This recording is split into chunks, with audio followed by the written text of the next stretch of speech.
All right, this is chapter 24, An Affluent Society. These are the Eisenhower years, 1953 to 1960. Here in this picture, we see Vice President Richard Nixon with the new Russian leader Nikita Khrushchev. And this is part of their kitchen debates where America's showing off its consumer products and high sophisticated lifestyle. America emerged after World War II as the biggest power in the world, and we wanted to show off our wealth and show the Russians we were the best in the Cold War. So the West is growing in this time. From 1945 to 1975, 30 million Americans are going to move west to the Mississippi River. So California will become the biggest state for the first time.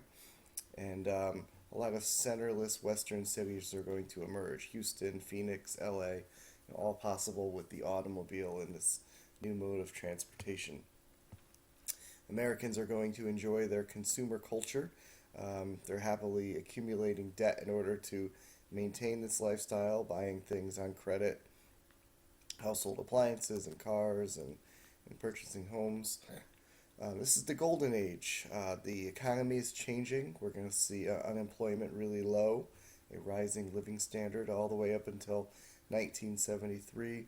The poverty rate dropped down to 20%, and all kinds of new innovations like TV and air conditioners, dishwashers, traveling by plane across the country. And the suburbs are going to develop. We'll see a post war baby boom. Um, Millions and millions and millions of Americans will be born in the years after World War II, and an exodus from the cities into these new suburbs, which creates a demand for housing and home appliances and cars. Here's an image of the cars. This is a 1959 Cadillac. And here are the suburbs we talked about. This is Levittown, New York, where the houses are very uniform, very similar, but they're affordable, and many people use the GI Bill in order to purchase them. Television was a big part of Americans' lives, not only for leisure, but also it was a great advertising tool. Your typical TV show depicted a middle class family, not really any real problems in their lives, just the typical middle class family. The car became a necessity for all families, and along with the home and the TV, this was the new American dream. And people loved watching television. You can see the numbers jumping up every decade, the number of hours in front of the TV. Public housing and urban renewal will create lots of problems. Housing projects will be built in America's major cities, and it's going to limit the people living in them to the very poor. And urban renewal projects, hoping to improve the cities, will in fact make things even better, worse by disrupting neighborhoods, literally highways cutting through middle parts of cities, and in order to put in shopping centers and new white residential areas, university campuses. That's going to create all sorts of problems in the future. 7 million whites will leave the cities for the suburbs in this time period, and a lot of poor blacks and Latinos were stuck in these urban ghettos, which were then viewed as centers of crime and poverty and welfare. Um, Suburban builders would openly advertise the fact that it was segregated. You can see the sign here. This tract is exclusive and restricted to white people, of course. We're going to have a new conservatism. In the 1930s and 40s were dominated by the Democrats with Roosevelt and Truman. But Eisenhower will emerge as a Republican, and a new conservatism comes, where it's defined by this opposition to big government. So Eisenhower, the World War II hero, the supreme commander of the Allied forces, and Richard Nixon from California. They're going to be the duo for the Republicans. Nixon helped to change the party's image from the defender of business to a champion of the forgotten man. And in 52 and 56, Eisenhower's going to defeat Adlai Stevenson pretty handily. Here's a gathering of supporters who love Ike, Dwight Eisenhower. You can see here it's not even close. Um, Eisenhower carried 83% electoral vote in 1952. So this new modern republicanism under Eisenhower, they want to end their association with Hoover, with the Great Depression, without really caring about people of lower classes.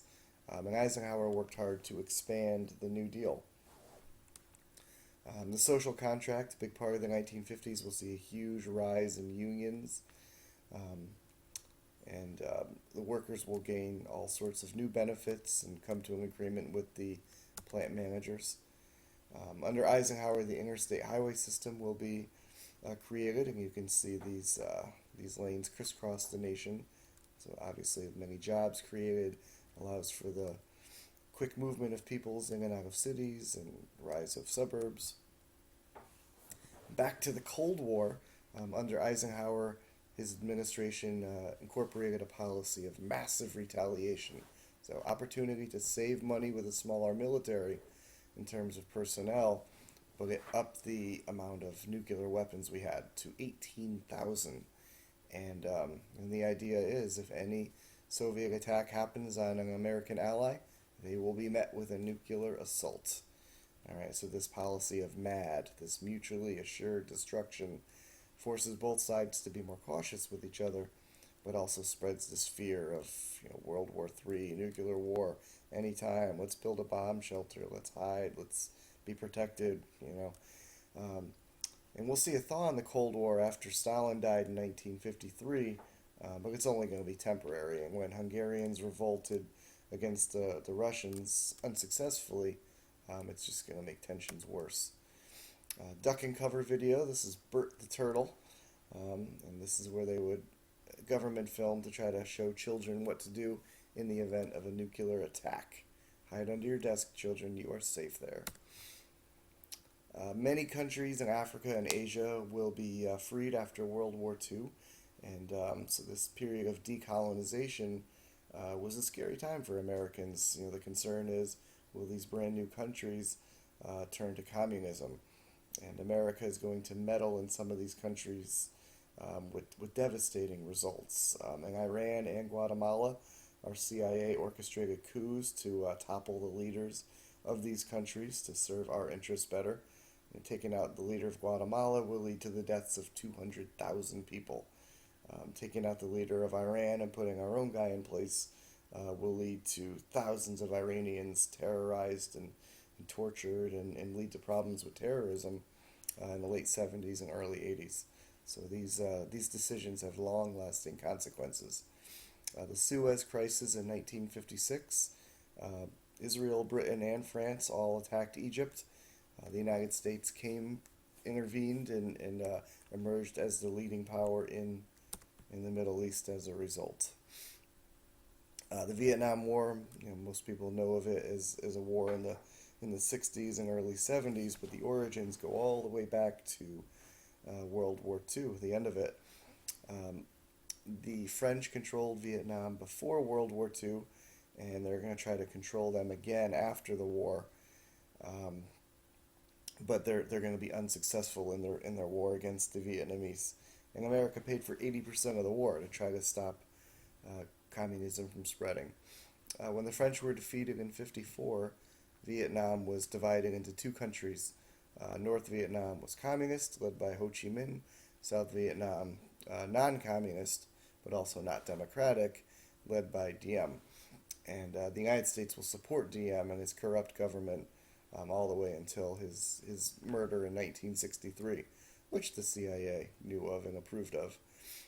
So these events in Guatemala, Iran, and Vietnam will set a bad trend for the United States. We support military regimes rather than democratic governments. Back at home, the civil rights movement's going to take off in this time period. So if you look at the three branches of government, Congress rejected Truman's civil rights bills.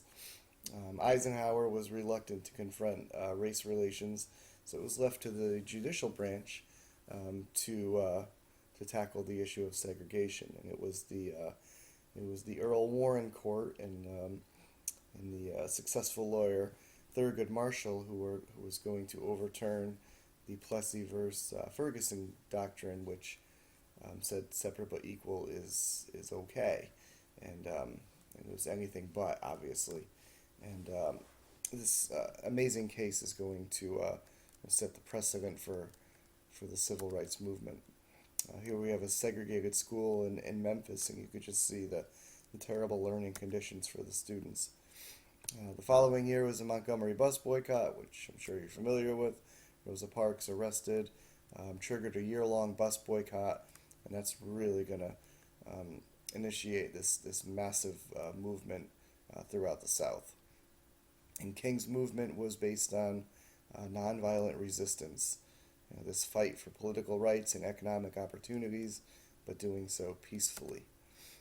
Here's a image of Rosa Parks after her arrest, and also black residents of Montgomery walking to work and not taking the bus until the law was reversed. The South resisted, of course, and in many southern states passed laws to block desegregation. They offered money to white students to attend private schools, sometimes even shut down all their schools rather than have blacks and whites together. The Little Rock Nine were the 9 high school students in Arkansas who were going to go to school. The governor of Arkansas, Faubus, tried to stop the students from entering with the National Guard. Eisenhower had to send in federal troops to enforce the ruling.